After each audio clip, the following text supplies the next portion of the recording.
My younger son, a pilot, called me. "Mom, something strange is happening." "My sister-in-law is at the house." "Yes, she is," I replied. "She's in the shower." His voice dropped to a whisper. "That's impossible. I have her passport in my hands. She just boarded my flight to France." At that very moment, I heard footsteps behind me. "I'm glad you're home." If you're watching this video, please like, subscribe to the channel, and tell me in the comments where you're watching my story of revenge from. I want to know how far it has reached. This morning, just like any other, I was rushing to do the dishes after breakfast. My older son, Stephen, had left for work early, leaving the house quiet. His son, my grandson Matthew, that clever little rascal of 7, had already been picked up by the school bus, and Araceli, my daughter-in-law, Stephen's wife, had just gone upstairs. Her soft voice floated down to me. "Mom, I'm going to take a quick shower, okay?" I nodded, smiling. I had barely put away the last plate when the landline rang. I dried my hands on my apron and hurried to answer. The cheerful, youthful voice of my younger son, Ivan, filled the line. "Mom, I just wanted to say hi. I had some free time during a layover at the airport." Hearing his voice felt like a warm hug.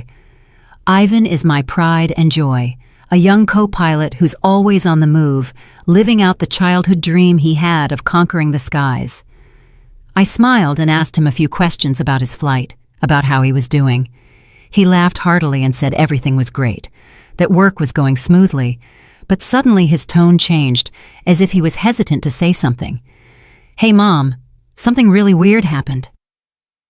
"My sister-in-law is at the house?" I was puzzled. I looked toward the stairs, where I could still hear the water running in the bathroom. "Of course she is, honey. Araceli is upstairs taking a shower," I replied, completely certain. Araceli had talked to me less than 10 minutes ago, and she was wearing that white blouse she always wore around the house. How could I be wrong? But on the other end of the line, Ivan was silent for a long while, so long that I could hear his breathing. Then his voice became very serious, full of amazement. "Mom, that's impossible because I have her passport right here in my hand. She just got on my flight headed for France." I laughed, thinking he must have been mistaken. "Oh, honey, you must have seen wrong. I just saw Araceli. She even told me she was going to take a shower." I tried to explain calmly to reassure him, but he didn't laugh. He didn't answer me like he always did. He told me in a slow voice, as if he was trying to put the story in order in his head, that after all the passengers had boarded, he ran out to look for some papers he'd forgotten and accidentally found a passport lying near the boarding gate. At first, he thought about giving it to the airport staff, but when he opened it to see who it belonged to, he froze. The photo was of Araceli. Her name was right there, clear as day. There was no way to get it wrong. My heart began to beat faster, but I tried to stay calm. "Are you sure, Ivan? That passport could be someone else's," I said, even though a tiny thorn of uneasiness had already pricked me. Ivan sighed, and his voice was now a mix of bewilderment and firmness. "Mom, I just went down to the passenger cabin to check if it was her. She's sitting in first class next to a man who looks very rich and elegant.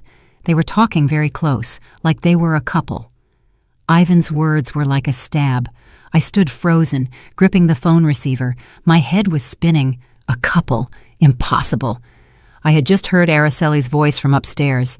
I had just seen her in the flesh in this very house. But right at that moment, the sound of the water in the bathroom stopped.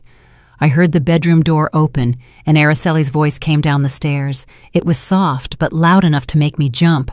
"Mom, who is it?" I panicked. My heart was pounding so hard I felt it was going to burst out of my chest.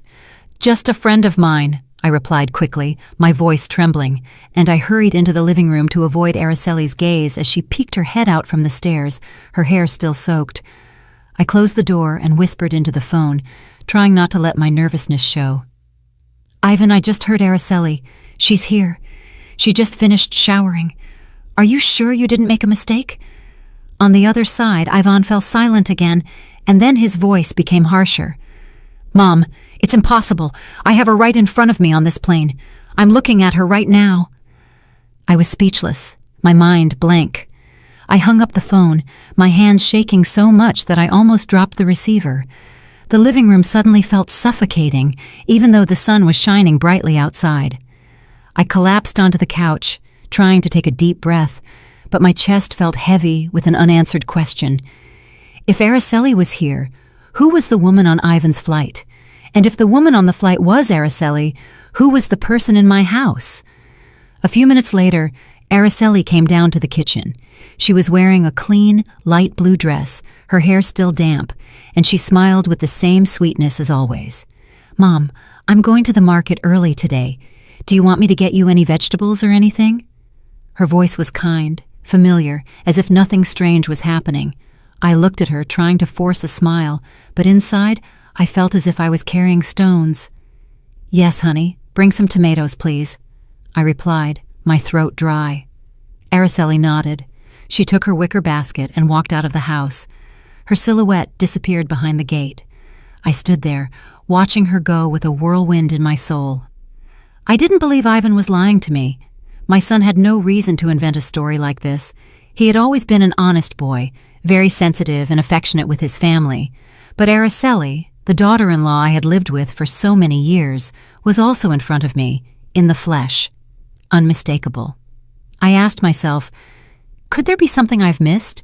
Is there some secret in this house that I, an old woman, have never noticed?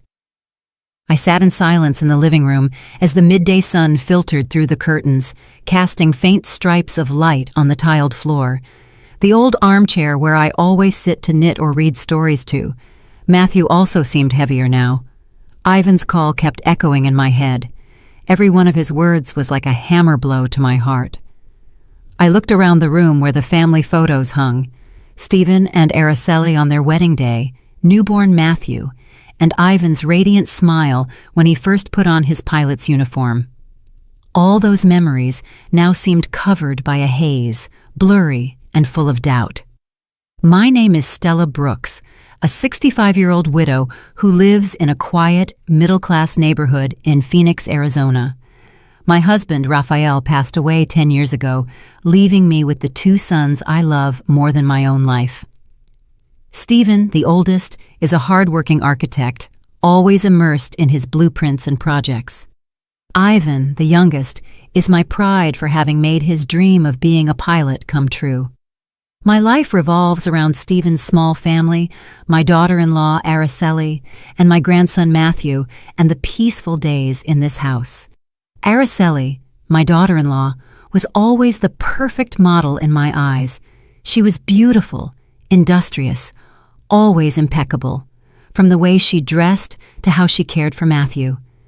I still remember the day of their wedding, a big party held in the yard of her parents' house. Even though Araceli's family wasn't wealthy, they put in their utmost effort to make everything perfect. Araceli came into my house with a confident smile and a bright look, as if she had been born to be a wonderful wife and mother. I used to think how lucky I was to have a daughter-in-law like her. After Araceli left for the market, I stayed seated, unconsciously gripping the edge of the tablecloth. Ivan's call made me re-examine small details that had seemed normal before. There were days when Araceli would leave the house saying she was going to the market or to see a friend, but when she returned, she seemed like a different person. One day she was all sweetness, hugging Matthew and singing to him to put him to sleep, but on other days she was in a bad mood and would yell at me just because I forgot to put the salt shaker back in its place. I used to think they were just the mood swings of a young woman, but now I wasn't so sure. My heart was tied in a knot, as if someone was messing with all the memories I had cherished for so long. I remember once, a few months ago, Araceli took a pen to write the grocery list with her right hand. Her handwriting was very straight and neat, but the next day I saw her using her left hand, and she was writing with more scrawls, as if she wasn't used to it. I asked her, "Since when do you write with your other hand, honey?" She laughed and quickly replied, "Oh, just for fun, Mom. I'm practicing." I nodded without giving it more thought, but now that detail had become a sharp piece in my mind. I was lost in my thoughts when I heard the door open. Matthew ran in, his backpack bouncing on his back. He hugged me tightly, saying in his little chirping voice, "Grandma, the teacher complimented me today because I drew so well." I stroked his head, trying to smile, but I still felt a weight in my chest. Matthew sat down and pulled out his notebook to show me. "Grandma, look, yesterday my mom helped me with my homework with her right hand, and her writing was so pretty, but today she wrote with her left, and it came out uglier." The boy pointed to 2 pages in the notebook, one with well-formed letters and the other with crooked ones. I looked at the handwriting, and my heart sank. "Your mom must have been busy today. She was probably tired, that's why she wrote like that," I said, trying to hide my confusion. But Matthew looked up with his innocent eyes. "Grandma, my mom is so weird. Some days she hugs me really, really tight, but other days she doesn't even look at me." My grandson's words were another stab. I hugged him, trying to comfort him, but in my head everything was starting to get tangled up. Just then, the doorbell rang.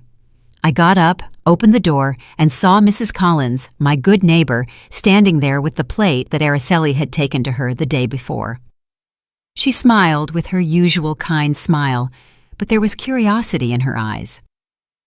"Stella, your daughter-in-law is so nice, but yesterday I noticed she gave me the plate with her left hand, and you told me she's a righty, right? That's strange. Or maybe she uses both hands." I forced a smile and replied, "Maybe so, Helen. Do you want to come in for some tea?" She nodded and came in, but her comment was like a thorn stuck in me. It wasn't just me. Even the neighbors had noticed the difference. I served her tea and we talked about this and that, but as soon as she left, I sank onto the couch with my hand on my chest. I felt frozen, as if the world was falling down on me. That afternoon, I went out into the garden with the watering can, trying to let the water fall gently on the daisies I had cared for years. The sun was starting to set. The shadows of the trees stretched across the yard, but my soul could not find peace. The words of Matthew, of Mrs. Collins, and Ivan's firm voice on the phone kept circling in my head like pebbles thrown into a calm lake, creating ripples that wouldn't stop. I was watering the plants, but my mind wasn't there. I asked myself, am I too old now to notice the strange things happening in my own house, or have I been turning a blind eye on purpose, wanting to believe in the happy family I always dreamed of? Araceli returned from the market carrying her wicker basket, but what caught my attention was that she was holding it with her left hand. I remembered perfectly that Araceli always used her right hand, from how she held the knife to chop vegetables to how she combed Matthew's hair. I stood there, watching her put the basket on the kitchen table, and I asked her in a low voice, "What did you buy, Araceli?" My voice tried to sound natural, but inside a wave of suspicion was growing. She smiled and replied very politely, "I got some tomatoes, cilantro, and fresh fish, Mom. I'm going to make the roasted fish you like so much tonight. Does that sound good?" Her voice was soft, as always, but I couldn't help but notice her hands. The left one? No, the right one. I nodded and turned away, pretending to clean the table, but my heart was pounding hard. Was I imagining things, or were these small details trying to tell me something? At dinner time, the whole family gathered at the table. Stephen was tired after a long day at work, but he still smiled at Matthew and asked him how school had been. Araceli ate slowly, delicately, and even turned to Stephen to remind him, "Honey, the parent-teacher conference is next week, so be sure to take the day off." I looked at her, trying to find the daughter-in-law I was so proud of, but in my head, Ivan's voice kept echoing, "She's sitting in first class next to a man." I bit my lip, trying to swallow the anguish, but it felt like a stone stuck in my throat.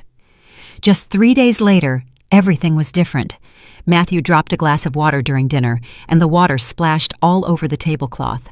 I quickly grabbed a rag to clean it, laughing, "It's okay, honey. Just be more careful." But Araceli, sitting across from him, suddenly frowned and said in a sharp voice, "Matthew, why are you so clumsy? Be more careful." I was stunned, looking at Stephen. He also frowned and said in a low voice, "Araceli, it was an accident. That's all." She turned with a spark of anger in her eyes. "You always defend him, and I end up looking like the bad guy in the house." The atmosphere at the table became heavy. Matthew lowered his head, his eyes full of tears. I hugged him, feeling a deep pain. Only a few days ago, Araceli had lovingly reminded him about school, and now she seemed like a completely different person. I sat next to her, watching in silence, trying to put the pieces together in my head. Today she was irritable. The other day she was so sweet. Today she used her left hand. The other day, her right. These small differences, one by one, were piling up in my mind like the pieces of a puzzle I still couldn't see completely. I told myself I had to calm down, but every time I looked at Araceli, I saw a stranger, as if she wasn't the daughter-in-law I had lived with for so many years. A few days later, I took Matthew to school. He held my hand as we walked down the same old cobblestone street. Suddenly, he stopped, looked at me, and said in a sad voice, "Grandma, yesterday my mom taught me how to write, and she was so patient. Her handwriting was so pretty, but today she didn't even want to look at my homework. She told me to do it by myself." I knelt down to look into his clear eyes, and I felt my heart break. "Your mom was busy, honey. Don't be sad," I said, but my voice trembled. Matthew nodded, but his gaze was still full of disappointment. I hugged him, feeling a huge sense of powerlessness. He's only 7. How was he supposed to understand something that I myself couldn't figure out? That night, we sat down to dinner again. Suddenly, Araceli took a small notebook out of her bag and started writing something with her left hand. Stephen, who was serving himself food, laughed suddenly. "Hey, since when do you write with your left hand? It looks so strange." Araceli stopped dead, with a forced smile on her lips. "Oh, just experimenting, honey." She quickly put the notebook away in her bag, but I noticed a flash of panic in her eyes. Stephen shook his head and didn't say anything else, but I knew he had also noticed something strange. I stayed seated there, gripping my spoon, trying to keep a straight face, but inside, the doubts were growing like a slow fire. One morning, I took an empty spice jar and crossed the same old cobblestone street to go to Mrs. Collins' house. Araceli had borrowed it a few weeks ago, saying it was for making the chili she liked so much. I knocked on the door, and Mrs. Collins opened it with her usual kind smile. "Stella, come in. Let me make you some coffee," she said, a rag still in her hand. I gave her the jar, thinking of thanking her and leaving, but she pulled me to sit in a wooden chair in her kitchen. The atmosphere was warm. It smelled of roasted coffee, but I couldn't relax. Mrs. Collins looked at me with eyes full of doubt and lowered her voice. "Stella, please don't get mad at what I'm about to say. Has your daughter-in-law's personality changed? One day she greets me so happily and even asks about my kids, but yesterday she passed by here. I waved at her and she didn't even acknowledge me, as if she didn't know me." Mrs. Collins's words were another stone in the troubled lake of my heart. I forced a smile and replied, "She must have been in a hurry, Helen. You know how young people are these days." But inside, I was a mess. I knew Mrs. Collins wasn't just talking to talk.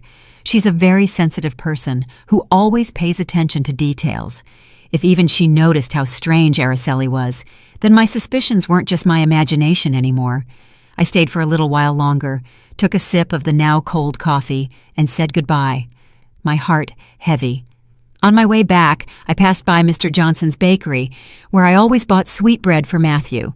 Mr. Johnson was at the counter, and when he saw me, he smiled. "Mrs. Brooks, what can I get for the little champ today?" I asked for some pastries, and he suddenly asked, "You're Stephen's mom, right? His wife came in the other day. So nice. She even told me how delicious my bread was. But this morning she came back with a scowl on her face. She bought the bread and didn't even say thank you. She just left." I froze, gripping the handle of my purse. "She must have been tired, Joe," I replied, my voice trembling. I thanked him quickly and left. Mr. Johnson's words were another knife, cutting deeper into the doubts that were growing inside me. When I got home, I made myself some tea and sat on the porch.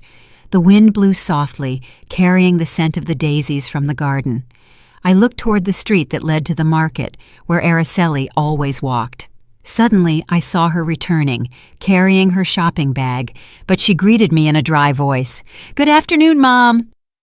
No smile, no happiness like yesterday when she bragged about getting a good deal on the cilantro.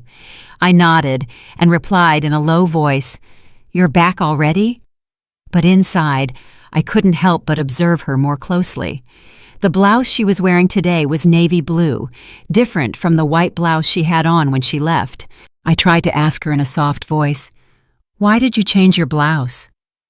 Araceli paused for a second, and then quickly replied, "Oh, I got a stain on it and had to change." She smiled halfway and hurried into the kitchen. I stayed there with the teacup in my hands, feeling as if a rock was crushing my chest. The words of Mrs. Collins, of Mr. Johnson, and the way Araceli replied to me, everything forced me to stop ignoring things. That night we were all having dinner. Matthew was talking about school with his cheerful little voice, but I noticed that Araceli only nodded without answering him, unlike other times. When Stephen asked, "Are you done eating so your mom can clear the plates?" Matthew suddenly turned to me and said innocently, "Grandma, oh, my mom didn't sing to me to sleep. But yesterday she did sing that song, Cielito Lindo. You always sing to me, and it sounded so beautiful." I looked at Araceli, who was serving herself food without reacting, but Matthew's words were like a needle in my heart. That lullaby, that Cielito Lindo that I used to sing to Stephen and Yvonne, only Araceli and I knew it in this house. So why did she sing it yesterday and not today? Why did she change so quickly? I got up to clear the plates, but my mind was no longer there. I remembered the times Araceli would leave the house saying she was going to see a friend, but would return with a strange look. One day she brought a bouquet of fresh flowers, saying a friend had given them to her. But another day she got angry when I asked her, "Where did you go today that you got home so late?" I used to think these were unimportant things, but now they seemed like the pieces of a much bigger secret. I didn't want to believe that Araceli was hiding something from me, but every word, every gesture of hers made me doubt. That night, after cleaning the kitchen, I sat at the dining room table and took an old notebook out of a drawer. My hand was shaking as I wrote the first line. 3 p.m., Araceli leaves for the market. Returns 6 p.m. wearing a blue blouse. Irritable attitude. I didn't know what I was doing, but I knew I couldn't keep pretending that nothing was happening. I kept writing. Yesterday she sang to Matthew to sleep, tender. Today she was cold, didn't sing. Each word was a heavy stroke, as if I was engraving my suspicions into reality. My old notebook was now full of notes about Araceli. Every line was a piece of my doubt, as if I was painting a picture I didn't dare to look at. I sat in the kitchen, looking at the notebook with a heavy heart. I couldn't keep all these thoughts to myself anymore. They were like waves rising and falling, leaving me alone in my confusion. I needed someone to talk to, someone who would understand me, who wouldn't judge me, who wouldn't jump to conclusions. I immediately thought of Carol, my best friend, who has been with me since we were young, when we used to sit and knit under a tree and tell each other our lives. I picked up the phone, my voice trembling. "Carol, are you free this afternoon? Let's go to the coffee shop on the corner. I need to talk." Carol accepted instantly, her voice as warm as ever. "Stella, I knew something was wrong. Wait for me. I'm on my way." I felt a little relief, but the worry was still weighing me down. I put on my old shawl and left the house for the small coffee shop on the corner, where Carol and I had shared so many joys and sorrows. The place was the same, with its dark wooden tables and that delicious smell of freshly roasted coffee. I chose a table in a corner where the light was dim so no one would hear our conversation. I sat there, hugging the hot coffee cup, but with my soul cold. I wondered how I was going to tell her about all these suspicions. How was I going to dare to admit that I was doubting my own daughter-in-law? Carol arrived wearing a light sweater and carrying a bag of fresh vegetables. She sat down and looked me straight in the eyes with that sharp but affectionate gaze. "Stella, just looking at your face, I know something big is wrong. Come on, let it out. What's got you so worried?" I took a deep breath, trying not to let my voice break, but every word got stuck in my throat.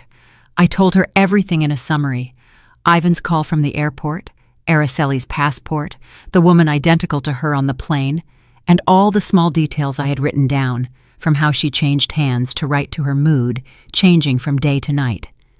I took the notebook out of my bag and handed it to her. Look, I wrote it all down here. I don't know if I'm imagining it, but I can't be a fool anymore. Carol flipped through the pages with a frown. She read my shaky handwriting slowly. "You've noticed everything, Stella," she said in a serious voice. "Every time she leaves and comes back, it's like she's another person. What do you think it is?" I shook my head, gripping the coffee cup. "I don't know, Carol. I just know I'm scared. Scared that Araceli is hiding something.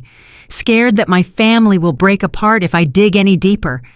But I can't stop. I have to know the truth. For Stephen. For Matthew." Carol put her cup on the table and looked at me with determination.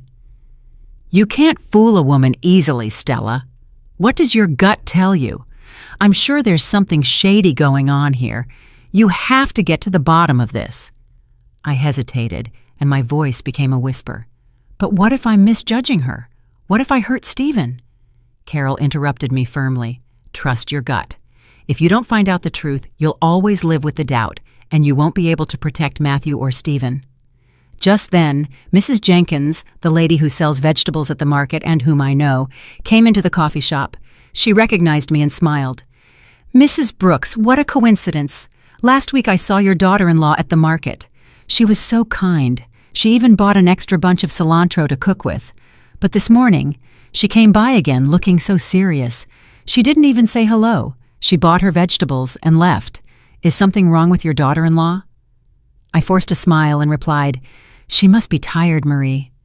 But inside, I felt like I was drowning. Another person who noticed how strange Araceli was. I thanked Mrs. Jenkins, watched her leave, and turned back to Carol, panic reflected in my eyes. Carol took my hand and her voice softened. "See, Stella, it's not just you. Even the neighbors notice. Don't lie to yourself anymore. Keep writing everything down, and if you have to, you're going to have to follow her, not to hurt her, but to protect your family." I nodded, but my heart sank. I knew Carol was right, but the idea of following my own daughter-in-law made me feel as if I was betraying my family. I had spent my whole life taking care of this home, and now I had to do something I never imagined: investigate one of my own. That afternoon, I returned home, my head still a mess. Araceli left the house carrying her familiar red basket. "Mom, I'm going to the market for a bit," she said in a soft voice. I nodded, but as soon as she disappeared behind the gate, I opened my notebook and wrote, 3 p.m. Araceli leaves for the market, carrying a red basket, normal attitude. I stayed there, watching the clock, counting every minute. At 6, Araceli returned. But the basket she was holding in her hand was now blue. I was surprised and asked her, "Did you switch baskets?" She smiled and quickly replied, "Yes, the other one broke, and a friend lent me this one." I nodded, but my hands were shaking as I added to the notebook. Returned 6 p.m., carrying a blue basket, voice a little rushed. My notes were piling up. Each line was one step closer to the truth, but also one step away from the image of the old mother who only knows how to love and trust. On the weekend, Stephen left for overtime work early, and Matthew was at a school activity, leaving the house quiet, just for Araceli and me. I was cleaning the dining room table, trying to keep myself busy to ward off the doubts that were eating at me. But then Araceli came down from her room in a pale yellow floral dress, looking as fresh as she did in her first days of marriage. "Mom, I'm going to the market for a bit," she said in a soft voice. She took her usual wicker basket and left. I nodded, smiling, but inside a voice insisted, "Follow her, Stella. Go find the truth." I didn't think twice. I took my old shawl, put it over my head to cover my face a little, and left the house in silence, keeping a safe distance behind Araceli. The sun was hot, sweat was soaking my back, but I didn't care. I just wanted to know where she was really going, what she was doing. Araceli walked quickly down the cobblestone street that led to the market, but suddenly, instead of turning right as always, she turned left into an alley behind a working-class neighborhood. The houses were old, crammed against each other, with peeling paint and rusty tin roofs.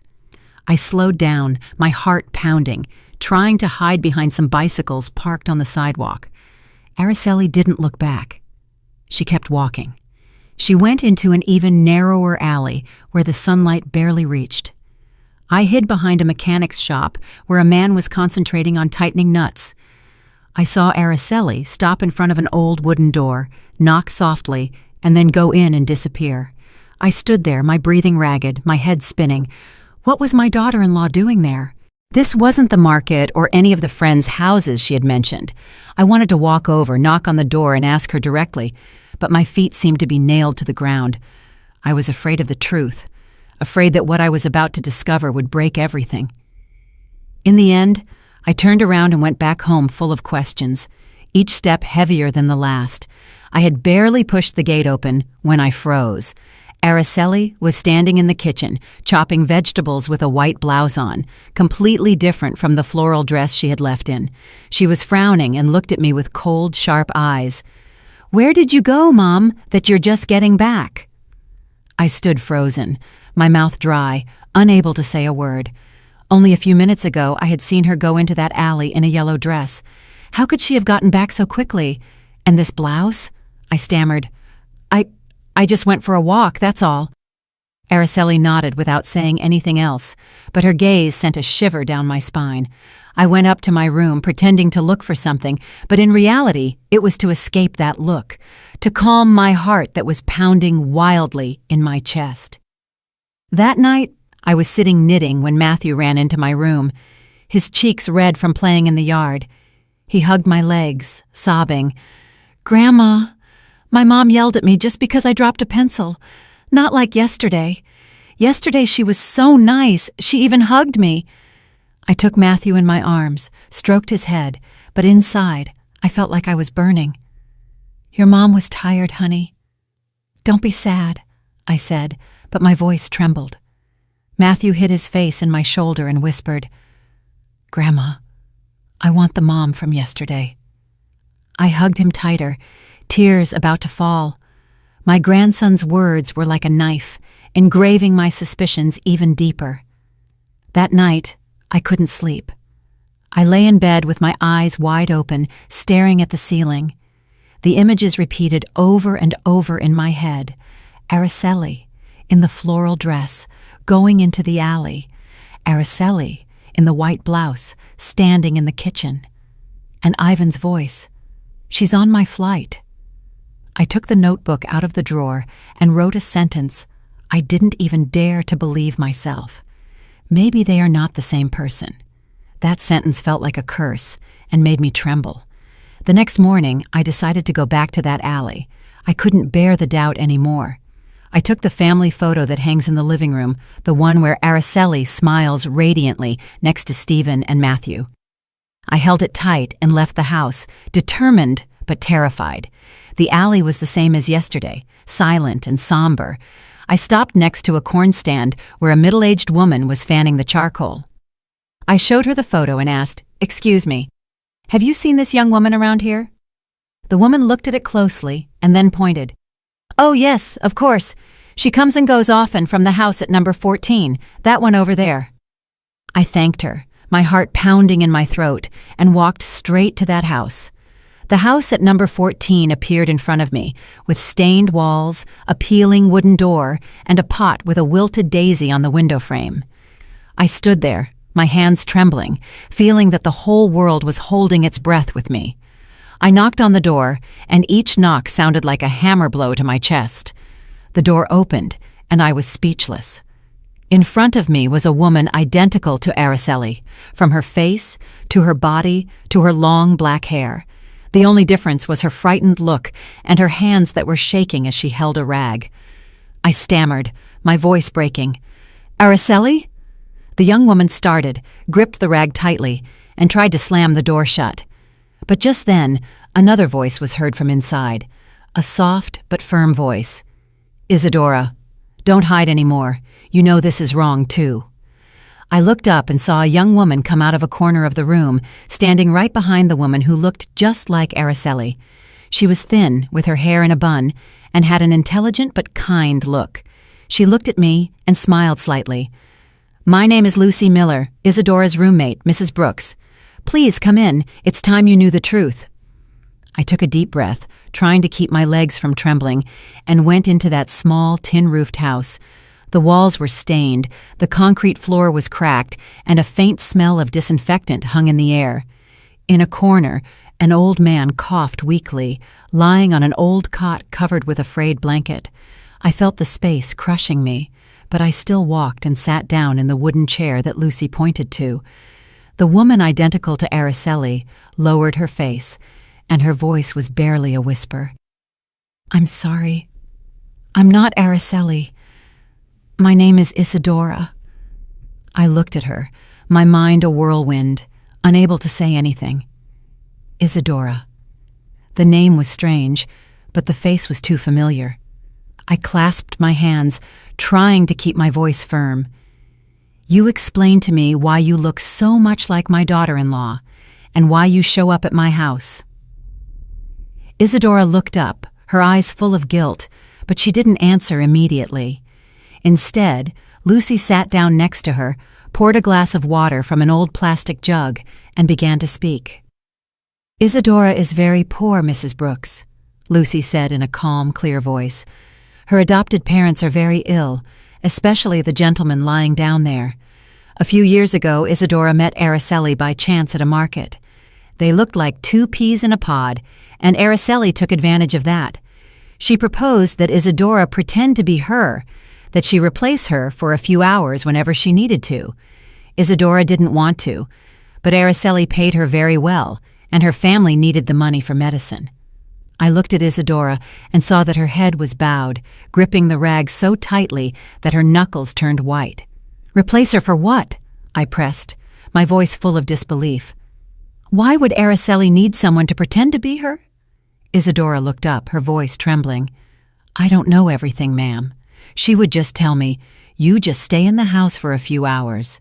Do some things like go to the market, take care of the boy,' and then she would give me money.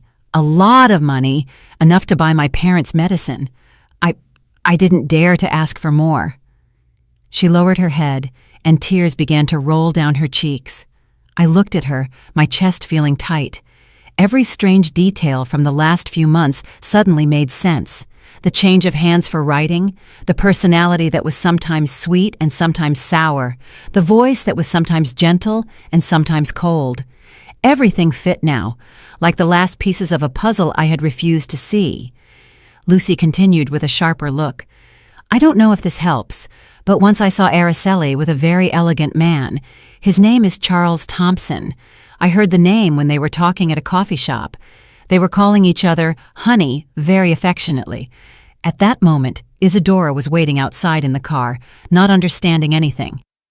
The name Charles Thompson was like a knife in my heart. I remembered Ivan's words.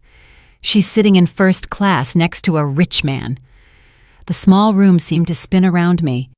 I tried to stay calm, but my hands were shaking so much that I knocked over the glass of water. Lucy rushed to clean it up, but I just shook my head. My voice choked. Araceli is deceiving my family." Isadora broke down, her voice choked with sobs. "I'm so sorry, ma'am. I didn't want to hurt anyone. I just wanted to save my parents." I looked at this young woman with a face identical to Araceli's, but with a look full of pain and regret. I wanted to get angry. I wanted to scream. But seeing Isadora, I only felt pity. She wasn't the mastermind. She was just a piece in Araceli's game. Everything was falling apart in front of my eyes. I got up, trying to make my voice sound firm. "Isadora, do you know where Araceli is? Do you know what she does when she asks you to pretend to be her?" Isadora shook her head, still crying. "I don't know, ma'am. She would just tell me to do what she asked and that she would pay me. I didn't dare to ask for more." Lucy put a hand on her shoulder to comfort her and then addressed me. Mrs. Brooks, I know this is very painful for you, but Isadora is also a victim. She didn't have another choice.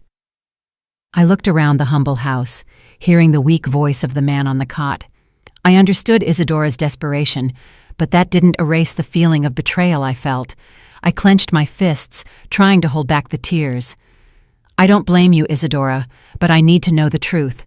I need to protect my son and my grandson. I got up, feeling that the world was collapsing on me. Thank you, Lucy, for telling me the truth. I'll be back.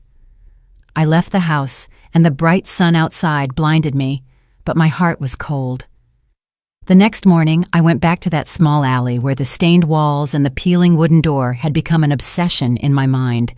The sun was still hot, but I felt a coldness inside, as if I was carrying a cold wind of unresolved doubts. I knocked on the door of number 14, gripping the family photo as if it were an amulet that would give me the courage to face the truth. This time, Isadora didn't seem so scared.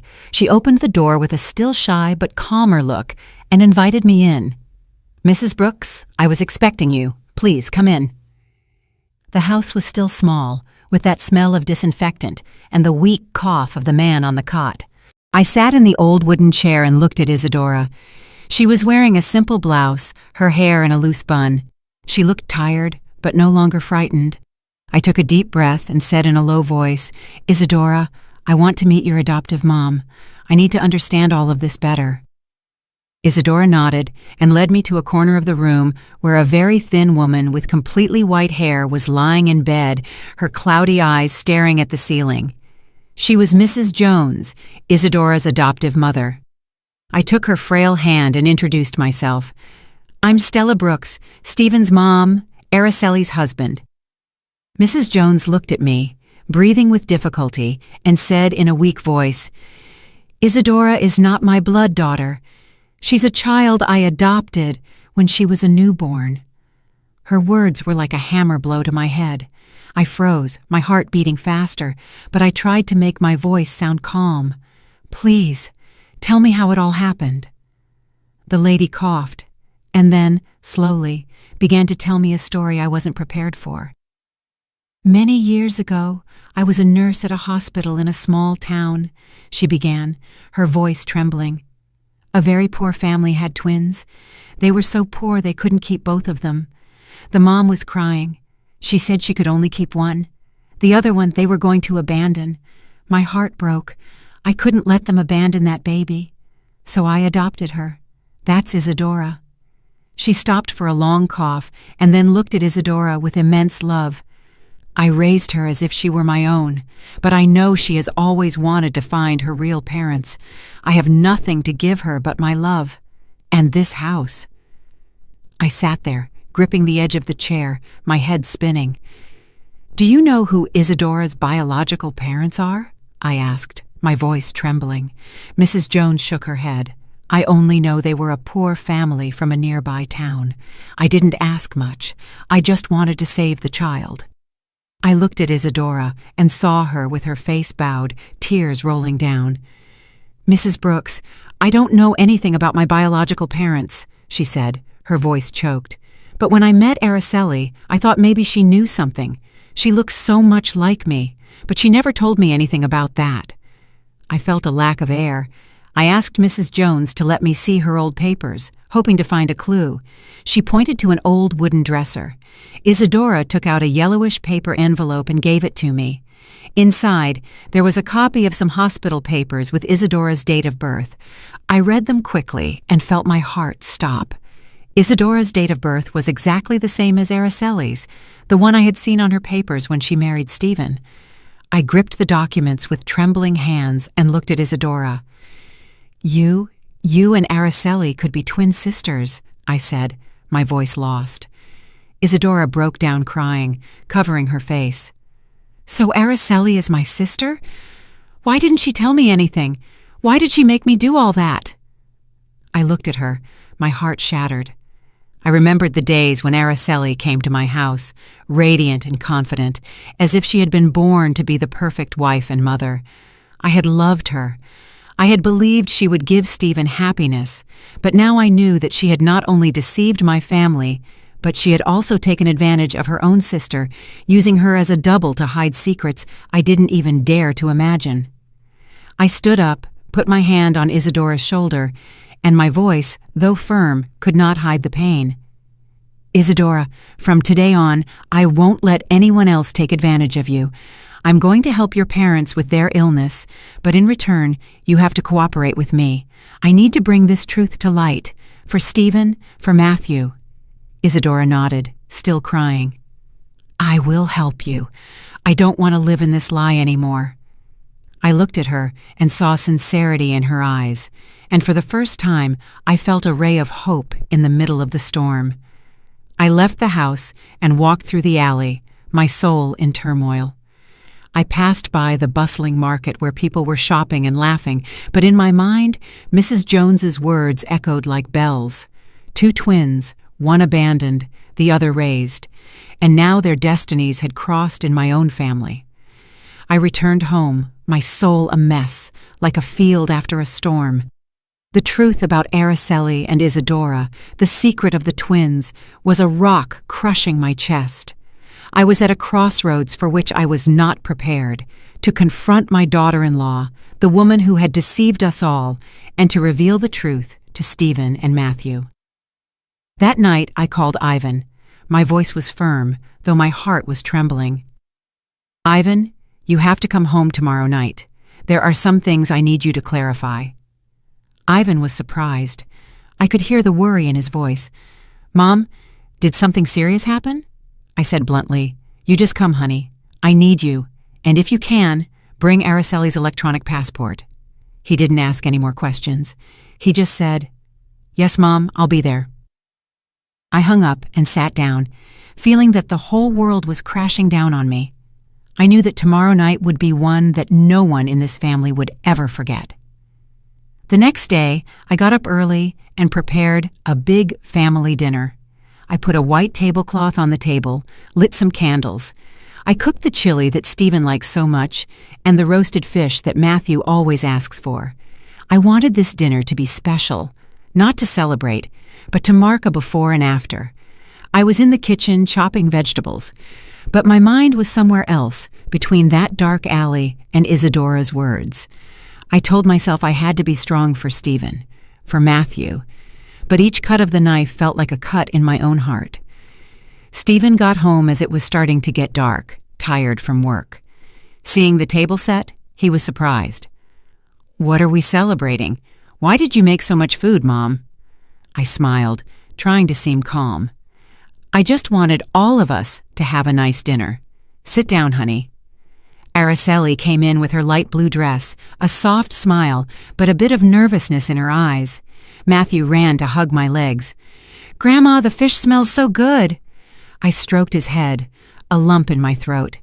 I knew that after this night, Matthew's innocent smile might never be so carefree again. We sat down at the table, and at first the atmosphere was lively. Stephen talked about work. Matthew spoke excitedly about the drawing he had made at school. Araceli nodded, commenting occasionally, but I noticed her hand was shaking a little as she held her spoon. I took a deep breath and signaled to Ivan, who was waiting outside. He came in, and right behind him was Isadora in a simple dress, her face identical to Araceli's, but with a look full of anguish. Everyone at the table fell silent. Matthew looked confused from Araceli to Isadora and asked innocently, "Why are there 2 moms?" Stephen turned pale, dropped his spoon, and Araceli jumped up, shouting, "What is this about, Mom?" I stood up, gripping the edge of the table to keep from shaking. "Sit down, Araceli," I said in a slow but firm voice. "I need us to clear everything up." I started telling the story, and each word tore me up inside. Ivan's call from the airport when he saw her on a flight to France, even though she was still at home, the time she changed hands to write, her personality, sometimes sweet and sometimes sour, and finally, my visit to the alley where I met Isadora and discovered the secret of the twins. "You and Isadora are twin sisters," I said, looking her straight in the eyes. "You took advantage of your sister to hide the truth. Tell us what the truth is." Araceli was trembling, her face as white as paper. She yelled, trying to defend herself. "She's making it all up to humiliate me. How dare you?" But Yvonne walked over and put a stack of papers on the table with a thud. "This is a copy of your electronic passport with the entry and exit stamp from France," he said in a hard voice. "You can't be at home and flying to France at the same time." Araceli looked at the papers, her lips tight, unable to say anything. Matthew, sitting next to her, suddenly chimed in with an innocent but pained voice. "It's true, Grandma. Some days my mom is an angel and other days she's really mean. I don't like the mean mom." My grandson's words were like a stab, and I had to hold back from crying. The air in the room felt so heavy it was hard to breathe. I nodded and signaled to Lucy, who had just come in through the back door. She stood there with her sharp gaze and told everyone, "I saw Araceli with Charles Thompson.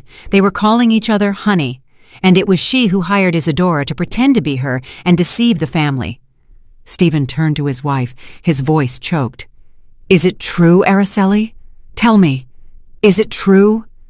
Araceli bit her lip in silence for a long moment and then suddenly yelled, her voice full of fury. "Yes, it's true. I have a lover. I'm sick of this poor life. I'm sick of being the daughter-in-law in this house. Charles gives me a life 100 times better. And you, Stephen, you're good for nothing." Her words were like a bomb that exploded in the room. Stephen froze, clenching his fists so hard they turned white. Matthew broke down crying and ran to hug me, his voice trembling. "Grandma, what did my mom say?" I hugged him tightly, and tears rolled down my cheeks. I looked at Araceli with a broken heart. She was standing there with a cold look, without a shred of remorse. Stephen got up, his voice shaking. "Araceli, do you really think that?" She turned and left without answering. Isadora, who had been silent on the side, suddenly spoke in a low but clear voice. "Sister, you didn't have to hurt them like that. I just wanted to help you, but I didn't know you would go this far." Araceli glared at her, but didn't say anything. She just turned around and left. The door slammed shut, leaving the room in a painful silence. After that night of confrontation, the air in my house felt like it had been robbed of life. The living room that used to be filled with Matthew's laughter and Stephen's talks was now in a silence that suffocated. I had lived my whole life for my family, but now I felt like someone who had just survived a hurricane, standing in the middle of the rubble of the home I had cared for so much. Araceli left after shouting those bitter words, leaving Stephen with an empty look and Matthew with innocent tears. I knew everything had changed forever. A week later, Stephen and Araceli went to the courthouse for the divorce. I didn't go, but Stephen told me about it afterward, his voice dry, as if he had lost his soul. "Mom, she didn't look at me or Matthew. She signed the papers and left with that man, as if we had never existed." I sat next to him, taking his hand, trying not to cry. Araceli didn't ask for custody of Matthew, as if the boy had just been part of a play she had gotten tired of. My heart ached, not only for Stephen, but for Matthew, a 7-year-old boy who didn't deserve to be abandoned like that. "Don't worry, honey," I said, my voice trembling. "I'll always be here, and Matthew will never be without love." But inside, I knew this wound would take a long time to heal. Stephen fell apart. He became quiet, spoke little. He just buried himself in his work or sat watching Matthew play in the yard. I looked at my son and saw in his eyes the same sadness that my husband, Raphael, had in his last days when he knew he couldn't stay with us anymore. I wanted to hug him, to tell him everything would be okay, but I didn't know where to start. Fortunately, Isadora appeared, silent as a small light in the darkness. She came to the house every day. She brought containers of warm food, sat down to play with Matthew, and wiped away his tears when he asked, "Auntie, where did my mom really go?" I looked at Isadora, saw that face identical to Araceli's, but with a completely different heart. She was sweet, patient, and always found a way to make Matthew laugh. One afternoon, I saw Matthew run to hug Isadora with his cheerful little voice. "Mom, Isadora, teach me how to draw a little bird." I was surprised, my heart tight. The boy was calling her mom with a carefree smile I hadn't seen in a long time. Isadora laughed and stroked his head. "Of course, my love, but you have to draw it very pretty so I can see it." I stood there, tears rolling down my cheeks. Matthew's innocent words were like medicine that soothed my pain. I knew that Isadora had not only replaced Araceli during those days of deception, but was becoming a part of our family with her own sincere heart. One night, while I was cleaning the kitchen, Stephen called me to the living room. He was standing there, holding a small ring with trembling hands. His look was a mix of nerves and determination. Isadora was by his side, her face flushed and her eyes shining. Stephen knelt, and his voice broke. "Isadora, I don't want to waste any more time. You brought light back to me and Matthew. Would you accept to be my wife and Matthew's mom?" Isadora broke down crying, looking at me as if seeking my approval. I walked over, took her hand, and nodded gently. "You deserve it, honey. You've been part of this family for a long time." She hugged me. Her tears soaked my shoulder, and I knew that was the moment my family was beginning to heal. Stephen and Isadora's wedding was soon after, something small but full of love. I was in the yard, looking at the red roses tied to the fence, listening to Matthew's laughter as he wore his little suit, being his dad's tiny best man. Ivan flew back from a work trip and stood next to his brother with a smile as radiant as the day he first put on his pilot's uniform. I sat in the front row, tears rolling down my cheeks. They weren't tears of loss, but of happiness. I looked at Isadora in her simple wedding dress, holding Stephen's hand, and I knew that my family had found a sincere heart. After losing a fraud, life after that went back to normal. Isadora maintained her simple life, taking care of Stephen and Matthew with all her love. She cooked warm meals, sang to Matthew to sleep with the same Cielito Lindo that I used to sing to my sons. Every night she sat next to Stephen, listening to him talk about his blueprints and projects with a look full of pride. Matthew no longer asked about his other mom. He just snuggled with Isadora, calling her mom with a radiant smile. I looked at my family and saw how the wounds were slowly closing. One late night, I sat on the porch. The wind blew softly in the garden. Matthew's laughter could be heard from inside, mixed with Isadora's sweet voice. I peeked in and saw Stephen concentrating on his work while Isadora prepared a cup of tea for him, placing it beside him and giving him a soft kiss on his forehead. I smiled, feeling my heart finally at peace. I thought about the long road I had traveled from the first doubts, from Ivan's call to that dark alley where I discovered the truth. The truth had been cruel, but as my husband Raphael used to say, "The truth will set you free, Stella." And so it was. The truth set us free. It brought us Isadora and gave us a new beginning, much brighter and happier. The story you have just heard has been changed in names and places to protect the identity of the people involved.